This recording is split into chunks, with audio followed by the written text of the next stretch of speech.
26મી જાન્યુઆરી એટલે ગણતંત્ર દિવસ। 26મી જાન્યુઆરીના રોજ ભારતના રાષ્ટ્રપતિ કર્તવ્ય પથથી તિરંગો ફરકાવે છે। આ દિવસે બધા જ ભારતીય દેશભક્તિના રંગમાં રંગાયેલા નજરે આવે છે। હવે વાત આવે છે કે ગણતંત્ર શું છે અને ગણતંત્રનો અર્થ શું છે। ગણતંત્રનો અર્થ થાય છે જનતા માટે જનતા દ્વારા શાસન। 26મી જાન્યુઆરી 1950ના રોજ આપણો દેશ ગણતંત્ર દેશના રૂપમાં સામે આવ્યો હતો। આ દિવસે ભારતનું બંધારણ લાગુ કરવામાં આવ્યું હતું। ભારતનું બંધારણ લખાયેલું છે અને તે વિશ્વનું સૌથી મોટું બંધારણ છે। બંધારણનું નિર્માણ ભારત રત્ન ડોક્ટર ભીમરાવ આંબેડકરની અધ્યક્ષતામાં 2 વર્ષ 11 મહિના અને 18 દિવસમાં પૂરું કર્યું હતું। જ્યારે 26મી જાન્યુઆરી 1950ના રોજ બંધારણ લાગુ કરવામાં આવ્યું ત્યારે 395 લેખ 8 અનુસૂચિ હતી। આ બંધારણમાં 22 ભાગ હતા। બંધારણનું નિર્માણ સમિતિમાં કુલ 284 સભ્યો હતા। 24 નવેમ્બર 1949માં બંધારણ પર હસ્તાક્ષર કરવામાં આવ્યા હતા। આ સભ્યોમાં 15 મહિલા હતી। આપણા બંધારણની હસ્તલેખિત પાંડુલિપિ એક ખાસ પ્રકારના યર્મપત્ર પર તૈયાર કરવામાં આવી છે। કહેવામાં આવે છે કે 1000 વર્ષથી વધુ સમય માટે સલામત હોઈ શકે છે। તેને સૂક્ષ્મ સજીવો અથવા ધૂમ્રપાનથી કોઈ નુકસાન પહોંચાડશો નહીં। પાંડુલિપિ 234 પાના ધરાવે છે। તેનું વજન કુલ 13 કિલો છે। બંધારણ અમલમાં આવ્યા પહેલા જ 26મી જાન્યુઆરીનું ઘણું મહત્વ હતું, કારણ કે રાષ્ટ્રને સ્વતંત્ર બનાવવા માટે ભારતીય રાષ્ટ્રીય કોંગ્રેસનું અધિવેશન પંડિત જવાહરલાલ નહેરુની અધ્યક્ષતામાં 1929માં યોજાયું હતું। આમાં એવી જાહેરાત કરવામાં આવી હતી કે જો બ્રિટિશ સરકારે 26મી જાન્યુઆરી 1930 સુધીમાં ભારતને ઉપનિવેશનું પદ નહીં આપે તો ભારત પોતાને સંપૂર્ણ સ્વતંત્ર બનાવશે। આ બાદ જ્યારે બ્રિટિશ સરકારે કંઈ કર્યું નહીં ત્યારે કોંગ્રેસે ભારતને સંપૂર્ણ સ્વતંત્ર અપાવવાનો નિર્ણય કર્યો। આ બાદ આઝાદી માટે સક્રિય આંદોલન શરૂ થયું।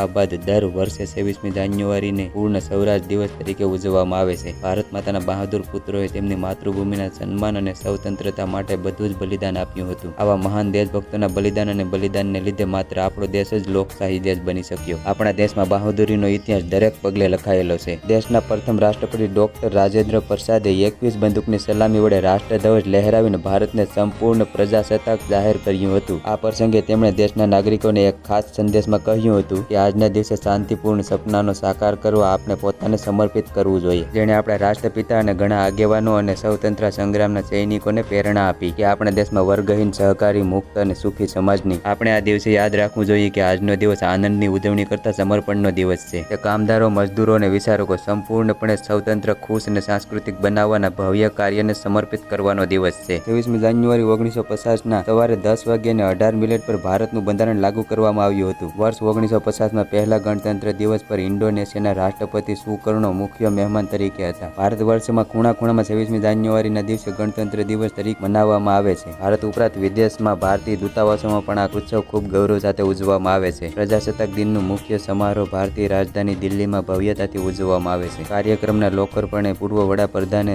અમર જવાન જ્યોતિ પર શહીદોને શ્રદ્ધાંજલિ અર્પણ કરવામાં આવે છે। આ પછી રાષ્ટ્રપતિ તેમના બોડીગાર્ડ સાથે ઇન્ડિયા ગેટ પર પહોંચે છે। ત્યાં વડાપ્રધાન તેમનું સ્વાગત કરે છે। આ પછી રાષ્ટ્રગીત સાથે ધ્વજારોહણ થાય છે। એરોપ્લેન દ્વારા પુષ્પાંજલિ આપવામાં આવે છે। તિરંગો ફુગાવો અને સફેદ કબૂતરો આકાશમાં છોડવામાં આવે છે અને લશ્કરી કર્મચારીઓ દ્વારા તેને પરેડ કરવામાં આવે છે। પરેડ વિજય ચોકથી શરૂ થાય છે અને રાષ્ટ્રપથ થઈને લાલ કિલ્લા પર સમાપ્ત થાય છે। દેશના સૈનિકો વિવિધ પ્રકારના શસ્ત્રો, મિસાઇલો, ટેન્કો, હવાઈ જહાજો વગેરેનું પ્રદર્શન કરે છે। રાષ્ટ્રપતિને સલામ કરે છે અને તેમની આધુનિક સૈન્ય ક્ષમતાનું પ્રદર્શન કરે છે અને વિશ્વાસ અપાવે છે કે તેઓ આપણા રક્ષણ કરવા માટે સક્ષમ છે। વિવિધ રાજ્યોની ઝાંખીઓ સાથે સાંસ્કૃતિક જીવન, ડ્રેસ, રિવાજો, ઔદ્યોગિક અને સામાજિક ક્ષેત્રમાં આવેલા પરિવર્તનની તસવીર રજૂ કરે છે। જય હિન્દ, બોલો ભારત માતાની જય।